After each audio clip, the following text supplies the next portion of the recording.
ಅಂಗವಿಕಲತೆಯು ಶಾಪವಲ್ಲ, ಅದು ದೇವರು ಕೊಟ್ಟ ವರವಾಗಿದೆ. ವಿಶೇಷ ಚೇತನರಿಗೆ ಸಮಾಜದಲ್ಲಿ ಅನುಕಂಪ ಬೇಕಾಗಿಲ್ಲ. ಅವರು ಸಾಧನೆ ಮಾಡಿ ಮುನ್ನಡೆಯಲು ಅವಕಾಶ ಮಾಡಿಕೊಟ್ಟು ಪ್ರೋತ್ಸಾಹಿಸಬೇಕು ಎಂದು ಪದ್ಮಶ್ರೀ ಪ್ರಶಸ್ತಿ ಪುರಸ್ಕೃತ ವಿಶೇಷ ಚೇತನ ಪ್ರತಿಭೆ ಡಾಕ್ಟರ್ ಕೆಎಸ್ ರಾಜಣ್ಣ ವಿಶ್ವಕರ್ಮ ಹೇಳಿದ್ದಾರೆ. ಅವರು ಕೃಷ್ಣರಾಜಪೇಟೆ ಪಟ್ಟಣದ ಹೊರವಲಯದ ಮಾತೃಭೂಮಿ ಉಚಿತ ವೃದ್ಧಾಶ್ರಮದಲ್ಲಿ ಅಂತಾರಾಷ್ಟ್ರೀಯ ವಿಶೇಷ ಚೇತನರ ದಿನಾಚರಣೆಯ ಅಂಗವಾಗಿ ಆಯೋಜಿಸಿದ್ದ ಜಾಗೃತಿ ಕಾರ್ಯಕ್ರಮದಲ್ಲಿ ಭಾಗವಹಿಸಿ ವೃದ್ಧರು ಹಾಗೂ ವಿಶೇಷ ಚೇತನರೊಂದಿಗೆ ತಮ್ಮ 66ನೇ ಹುಟ್ಟುಹಬ್ಬವನ್ನು ಸರಳವಾಗಿ ಆಚರಿಸಿಕೊಂಡು ಆಶ್ರಮದಲ್ಲಿರುವ 75 ಜನ ವೃದ್ಧರಿಗೆ ಉಲ್ಲನ್ ಶಾಲನ್ನು ವಿತರಿಸಿ ಮಾತನಾಡಿದರು.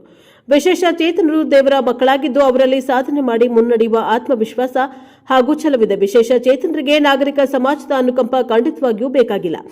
ವಿಶೇಷ ಚೇತನರು ತಮ್ಮಲ್ಲಿರುವ ಸಾಮರ್ಥ್ಯವನ್ನು ಅನಾವರಣ ಮಾಡಲು ಸೂಕ್ತ ವೇದಿಕೆಯನ್ನ ಕಲ್ಪಿಸಿ ಸಾಧನೆ ಮಾಡಲು ಅವಕಾಶ ಮಾಡಿಕೊಡಬೇಕು ಎಂದು ಕೈಮುಗಿದು ಮನವಿ ಮಾಡಿದ ರಾಜಣ್ಣ, ನಾನು ಬಾಲ್ಯದಲ್ಲಿಯೇ ಪೋಲಿಯೋ ರೋಗಕ್ಕೆ ತುತ್ತಾಗಿ ಶಾಶ್ವತವಾಗಿ ಕೈಕಾಲುಗಳನ್ನು ಕಳೆದುಕೊಂಡಿದ್ದರೂ ಜೀವನದಲ್ಲಿ ಏನನ್ನಾದರೂ ಸಾಧಿಸಲೇಬೇಕು ಎಂಬ ಛಲವನ್ನ ಮಾತ್ರ ಬಿಡಲಿಲ್ಲ.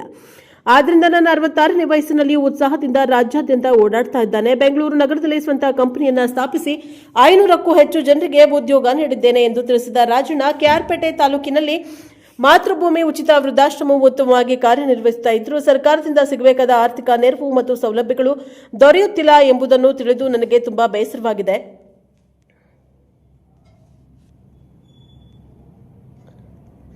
ಅನಾಥಾಶ್ರಮವು ಬಾಡಿಗೆ ಕಟ್ಟಡದಲ್ಲೇ ನಡೆಯುತ್ತಿದೆ. ರಾಜ್ಯ ಸರ್ಕಾರವು ಕೂಡಲೇ ಮಾತೃಭೂಮಿ ವೃದ್ಧಾಶ್ರಮಕ್ಕೆ ಅಗತ್ಯವಾದ ಭೂಮಿಯನ್ನು ದೊರಕಿಸಿಕೊಟ್ಟು ಸ್ವಂತ ಕಟ್ಟಡ ಹೊಂದಲು ಸೂಕ್ತ ಹಣಕಾಸು ನೆರವು ನೀಡಬೇಕು. ವಿಶೇಷ ಚೇತನ ವ್ಯಕ್ತಿಯಾಗಿರುವ ನಾನು ವೃದ್ಧಾಶ್ರಮ ಸ್ವಂತ ಕಟ್ಟಡ ಹೊಂದಲೆಂದು ವೈಯಕ್ತಿಕವಾಗಿ ಇಂದು 21,000 ರೂಪಾಯಿ ಹಣ ನೀಡುತ್ತಾ ಇದ್ದೇನೆ ಎಂದು ರಾಜಣ್ಣ ಘೋಷಿಸಿದ್ದಾರೆ.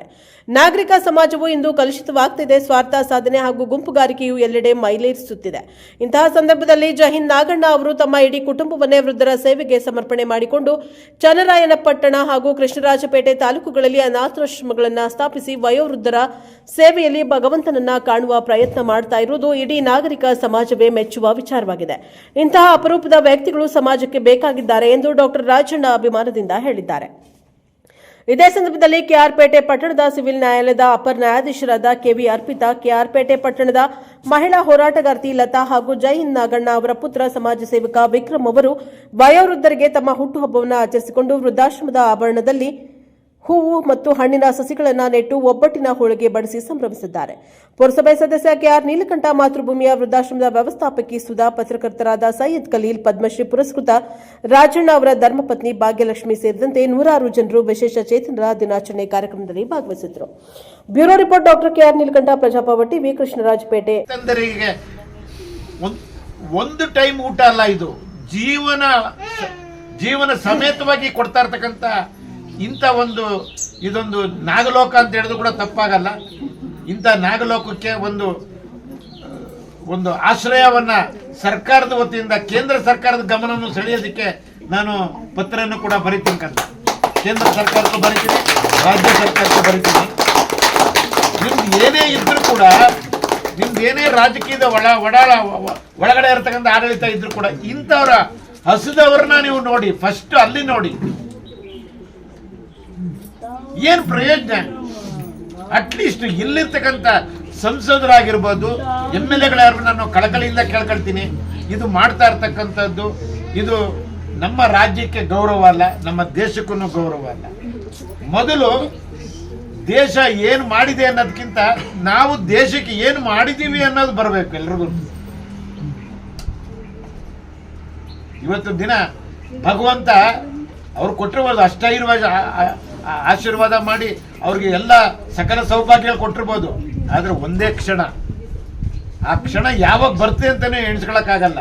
ದಯಮಾಡಿ ಎಲ್ಲ ರಾಜಕೀಯ ನನ್ನ ಸಹೋದರರಿಗೆ, ತಂದೆ ತಾಯಿಗಳು ನಾನು ಕಳಕಳಿ ಮಾಡ್ತೀನಿ.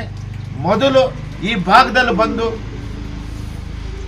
ಇಲ್ಲಿರ್ತಕ್ಕಂಥ ದೇವರುಗಳನ್ನ ನೀವು ಪೂಜಿಸಿದ್ರೆ ನಿಮ್ಮನ್ನ ದೇವಲೋಕದಲ್ಲಿ, ನೀವು ಸತ್ತಂತ ಕಾಲದಲ್ಲಿ ನೇರವಾಗಿ ದೇವಲೋಕಕ್ಕೆ ಹೋಗ್ತೀರಾ. ಇಲ್ಲಾಂದ್ರೆ ನೀವು ದೇವಲೋಕಕ್ಕೆ ಹೋಗಲ್ಲ. ನೀವು ದೇವಲೋಕ ಇರೋದೇ ಇಲ್ಲಿ, ಇದು ನಾಗಲೋಕ. ನಾನು ರಾಜಕೀಯದವರಿಗೆ ನಾನು ಈ ಸಮಯದಲ್ಲಿ ಇಷ್ಟೇ ನಾನು ಹೇಳೋದು. ಯಾಕೆಂದ್ರೆ ನೀವೆಲ್ಲೋ ದುಡ್ಡಲ್ಲಿ ನಾವು ನಾಗಲೋಕ ನೋಡ್ತೀನಿ ಅಂತ ಇದ್ರ, ಅದು ಕಟ್ಟಿಟ್ಟು ಬುತ್ತಿ ಅಲ್ಲ, ಅದು ಕಟ್ಟಿಟ್ಟು ಬುತ್ತಿ. ಇದು ಇಲ್ಲಿರ್ತಕ್ಕಂಥ ಸೇವೆ ಮಾಡಿದ್ರೆ ನಿಮಗೆ ಎಲ್ಲಾ ಭಾಗ್ಯನೂ ಸಿಗುವಂತ ಸೌಭಾಗ್ಯದ ಸ್ಥಳ ಇದು ಅಂತ ನಾನು ಭಾವಿಸ್ತೇನೆ. ಇವತ್ತು ದಿನ ಯಾರೋ ಪುಣ್ಯಾತ್ಮರು ಈ ಇಷ್ಟು ದೊಡ್ಡ ಜಾಗ ಮಾಡಿ ಅದನ್ನು ಏನು ಈಗ ನೋಡಿ, ಗುರು ಏಕಲವ್ಯನಂತ ವಿದ್ಯೆ ಕಲ್ತಿದ್ರು ಕೂಡ ಅವರು ಕೂಡ ಹೆಬ್ಬೆಟ್ಟು ತಗೊಂಡ್ರು. ಯಾರು? ದ್ರೋಣಾಚಾರ್ಯರು ಹೆಬ್ಬೆಟ್ಟನ್ನ ತಗೊಂಡ್ರು. ಆದರೆ ಇವರು ನಾನು ಯಾರಿಗೂ ನಾನು ಬಿಟ್ಟಿಯಾಗಿ ಕೇಳಬಾರ್ದು ಅಂತ ಹೇಳಿ ಅವರು ಇಚ್ಛೆಯಿಂದ ನನ್ನ ಕೈಲಿ ಎಷ್ಟು ಸಾಧ್ಯನೋ ಅಷ್ಟು ನಾನು ಮಾಡ್ಕೊಡ್ತೀನಿ ಅಂತ ಕೊಟ್ಟು ಇವತ್ತಿನವರೆಗೂ ಇವ್ರನ್ನ ಕಾಪಾಡ್ಕೊಂಡು ಬರ್ತಾ ಇರ್ತಕ್ಕಂಥದ್ದು. ಇದು ಎಷ್ಟನೇ ವರ್ಷ ಇವರು ಸ್ಟಾರ್ಟ್ ಮಾಡಿ? 15 ವರ್ಷ. ನಾವು ಸಾಮಾನ್ಯವಾಗಿ 5 ದಿನಕ್ಕೆ ಯಾರಾದ್ರು ನೆಂಟರು ಬಂದ್ಬಿಟ್ರೆ ಅವ್ರು ಕಾಫಿ ಕೊಟ್ಟು ಅಲ್ಲೇ ಕಳಿಸ್ಬಿಡ್ತೀವಿ. ನಿಜವಾಗ್ಲೂ ನಿಮಗೆ ದೇವರು ಆಯಸ್ಸು ಆರೋಗ್ಯನ ಇನ್ನೂ ಹೆಚ್ಚು ಕೊಡ್ಲಿ ತಾಯಿ. ಇಂಥ ಒಂದು ನಾಗಲೋಕನ ಸೃಷ್ಟಿ ಮಾಡಿರ್ತಕ್ಕಂಥ ಎಲ್ಲ ತಂದೆ ತಾಯಿಗಳಿಗೆ, ದೇವರುಗಳಿಗೆ ನಾನು ವಂದಿಸುತ್ತಾ, ನಾನು ಸರ್ಕಾರದ ಗಮನವನ್ನು ಸೆಳೆಸುವಂಥ ಕೆಲಸಗಳನ್ನ ಮಾಡ್ತೇನೆ ಅನ್ನೋ ಮಾತನ್ನ ಇಲ್ಲಿರ್ತಕ್ಕಂಥ ಪ್ರತಿಯೊಬ್ಬ ಸಂಸದರಾಗಿರ್ಬೋದು, ಕಾರ್ಪೊರೇಟರ್ ಆಗಿರ್ಬೋದು, MLAಗಳಾಗಿರ್ಬೋದು, ಅವ್ರಿಗೆ ಪತ್ರವನ್ನ ಬರೀತೀನಿ ನಾನು. ಪತ್ರವನ್ನ ಇದು ಇದು ಇದು ಇದು ಇದು ಒಂದು ನಾಗಲೋಕದ ಒಂದು ದೇವಸ್ಥಾನ ಅಂತ ನಾನು ಭಾವಿಸ್ತಾ ಇದ್ದೀನಿ. ಯಾರಾದರೂ ಅಷ್ಟೇನೆ ಮಕ್ಕಳಿಗೆ ಅಂಗವಿಕಲರಾಗಿ ಹುಟ್ಟಿದ್ರೆ ಅವರು ಅಂಗವಿಕಲರಂತ ತಾರತಮ್ಯ ಮಾಡಬೇಡಿ. ಅವರು ದೇವರು ಅಂತ ಪೂಜಿಸಿ. ನೋಡಿ, ಯಾರೋ ದೇವರು ಎಲ್ಲ ಹುಟ್ಟು ಸೌಲಭ್ಯಗಳಿದಾವೆ, ಅದು ಬರೋ ರೀತಿಯಲ್ಲಿ ನಾನು ನಿಮ್ಮ ಸನ್ನಿಧಿನಲ್ಲಿ ನನ್ನ ಈ 66ನೇ ಹುಟ್ಟು ಹಬ್ಬದಲ್ಲಿ ಪ್ರಮಾಣ ಮಾಡಿ ಹೇಳ್ತಾ ಇದ್ದೀನಿ. ಈ ಜಾಗಕ್ಕೆ ಒಂದು ಸೂರು ಮತ್ತು ಇಂಥ ಒಂದು ದಿಕ್ಕುಗಳಿಗೆ ಒಂದು ಶಕ್ತಿ, ಇವೆರಡನ್ನೂ ನಾನು ಕೊಡಿಸೋ ಪ್ರಯತ್ನ ನಾನು ಪ್ರಾಮಾಣಿಕವಾಗಿ ಮಾಡ್ತೀನಿ ಅಂತ ಹೇಳಿ ನಮ್ಮ ಹತ್ರ ಎಲ್ಲ ಮಾತನ್ನ ಆಡೋದಕ್ಕೆ ಅವಕಾಶ ಕೊಟ್ಟಿದ್ದು. ಇವತ್ತು ಅದನ್ನು ಕೂಡ ನಮ್ಮ ವಿಶ್ವ ಅಂಗವಿಕಲರ ದಿನಾಚರಣೆ. ಇದು ವಿಶ್ವ ಅಂಗವಿಕಲರ ದಿನಾಚರಣೆ ಬರೀ ಆಚರಣೆ ಆಗಬಾರ್ದು. ಬರೀ ಆಚರಣೆ ಮಾಡ್ಬಿಟ್ಟು ಎಲ್ಲ ಮಿನಿಸ್ಟ್ರುಗಳೆಲ್ಲ ಹೊಂಟೋಯ್ತಾ ಇದ್ದಾರೆ. ಇಂಥ ಒಂದು ಸಂದಿಗ್ಧ ಪರಿಸ್ಥಿತಿನ ನೋಡಬೇಕು. ಬಂದು ಅವರು ಇರಲಿ, ಅವ್ರಿಗೆ ದೇವರು ಇನ್ನೂ ಹೆಚ್ಚಿನ ಆಯಸ್ಸು ಆರೋಗ್ಯ ಕೊಡ್ಲಿ, ಅವ್ರಿಗೆ ಒಳ್ಳೆ ಸನ್ಮಾರ್ಗವನ್ನ ಕೊಡ್ಲಿ. ನಿಮ್ಮ ನೋವನ್ನ, ಇದು ನೋವಲ್ಲ, ಇದು ನೀವು ಬಂದಿರತಕ್ಕಂಥ ಒಂದು ನೋವಲ್ಲ, ನಿಮ್ಮನ್ನು ಸೇವೆ ಮಾಡುವಂತ ಭಾಗ್ಯ ಸರ್ಕಾರದ್ದು, ಸಮಾಜದ್ದು. ಆದರೆ ಒಬ್ಬ ವ್ಯಕ್ತಿಯಾಗಿ, ಒಬ್ಬ ನೌಕರನಾಗಿ 15 ವರ್ಷಗಳಿಂದ ನಡೆಸ್ಕೊಂಡು ಬರ್ತಾ ಇದ್ದಾರೆ ಅಂತ ಹೇಳಿದ್ರೆ, ಇದನ್ನ ಯಾವ ಪ್ರಧಾನಮಂತ್ರಿಗೂ ಮಾಡೋಕ್ಕಾಗಲ್ಲ, ಯಾವ ಬುಟ್ಟನೂ ಮಾಡೋಕ್ಕಾಗಲ್ಲ, ಯಾರ ಕೈಲೂ ಸಾಧ್ಯ ಆಗದೆ ಇರತಕ್ಕಂಥದ್ದು ಸಾಧ್ಯ ಅಂತ. ಈಗ ನಾನು ಹೇಗೆ ಅಂಗಾಂಗಗಳಿದ್ರು ಮಾತ್ರ ನಾವು ಸಾಧನೆ ಮಾಡ್ಬೋದು, ಇಲ್ಲದ್ರೆ ಮಾಡೋಕ್ಕಾಗಲ್ಲ ಅನ್ನೋದನ್ನ ನಾನು ಹೇಗೆ ಕೈಕಾಲು ಇಲ್ಲದೆ ಕೂಡ ಮಾಡಿ ತೋರಿಸಿದ್ದೀನೋ, ಆ ರೀತಿಯಲ್ಲಿ ಬರೀ ಮನಸ್ಸು ದುಡ್ಡಿದ್ರೆ ಸಾಲದು, ಹೃದಯ ಬೇಕು. ಈ ಕೆಲಸಕ್ಕೆಲ್ಲ ಹೃದಯ ಇಟ್ಕೊಂಡಿರ್ಬೇಕು. ಆ ಹೃದಯ ಇಟ್ಕೊಂಡಿರ್ತಕ್ಕಂಥ ಶ್ರೀಮಂತ ಯಾರಾದರೂ ಇದ್ದಾರೆ ಜಗತ್ತಿನಲ್ಲಿ ಅಂತ ಹೇಳಿದ್ರೆ ನಾಗಣ್ಣ ಅಂತ ನಾನು ಹೇಳಿಕ್ಕೆ ಇಷ್ಟಪಡ್ತೀನಿ. ನಾಗಣ್ಣ ಮತ್ತು ಅವರ ಧರ್ಮಪತ್ನಿ ನಿಜವಾಗ್ಲೂ ಸೌಭಾಗ್ಯವತ್ತ ತಾಯಿ. ನೀವು ನಿಜವಾಗ್ಲೂ ತುಂಬ ಖುಷಿ ಆಯ್ತು. ನಾನಿಲ್ಲಿ ಅರ್ಥಪೂರ್ಣ ಆಯಿತು.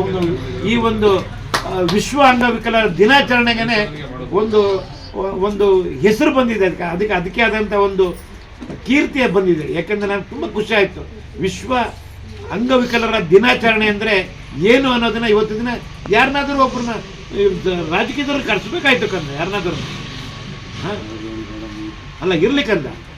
ಯಾಕೆಂದರೆ ನಾವು ಯಾರಿಗೂ ಈಗ ಅವ್ರಿಗೆ ಬೇಕಾಗಿಲ್ಲದೆ ಇರ್ಬೋದು, ಆದರೆ ನಮಗೆ ಬೇಕು, ಜಗತ್ತಿಗೆ ಬೇಕು, ಸಮಾಜಕ್ಕೆ ಬೇಕು.